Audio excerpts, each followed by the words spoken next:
Right now, the Democratic Alliance marched through Parliament against Employment Equity Amendment Act, which it refers to as the ANC's racial quotas.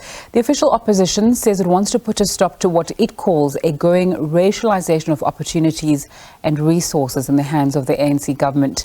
The act requires companies with more than 50 employees to submit employment equity plans specifying how they will achieve the targets. President Cyril Ramaphosa signed the bill into law in April. SABC News reporter Lulama Matya has more. The DA was marching today against the Employment Equity Amendment Act. The march started in the CBD, Cape Town, and went to the gates of Parliament. But to talk to us more about the purpose of the march and whether they've achieved their purpose or not, I am joined by the DA leader, Steenhuisen. Good afternoon, John. Afternoon, Lou. Great to be with you today.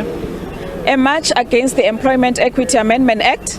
Yes, of course, and against the race quotas that are associated with it that were recently published by the Department of Labour, which we believe are going to have disastrous consequences for the South African economy. It's going to have a negative effect on all race groups in South Africa and is going to lead to more unemployment. It's not going to create another single job in South Africa. So we believe we have to avoid this. This is why we're in court over this particular act. We're challenging the constitutionality of it. But today's march was to bring public attention to it and to highlight the iniquities that would result and the bizarre anomalies that would result if these race quotas were indeed applied. Have you submitted the papers?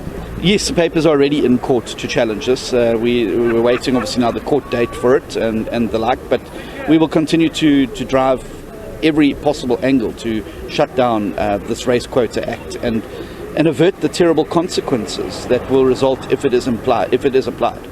From the DA's position, what would be an ideal situation to address the imbalances of the past and also to make sure that there's equity at employment places? Yeah. So what you're doing here is you're layering race-based policies over the ill effects of previous race-based policies. We've seen the system before, the job reservation in certain provinces, and we're carrying the burden of that still today. You deal with it by addressing the right side of the equation. So if you look at our economic justice policy, which focuses on how you could genuinely empower South Africans at disadvantage by focusing on poverty, you'd automatically cut out the people who are very wealthy and are already empowered, and you'd obviously create more opportunities for the 30,000 South Africans who live below the poverty line. It's how the NSFAS system works. It's how the SASSA grant system works. It doesn't take into account race. It looks at who needs it the most. Then you'll be able to cut out the fat cats who keep benefiting. But also, by focusing on the right side of the equation, government spent the last 25 years trying to create an equality of outcome, when what they should have been doing was creating an equality of opportunity.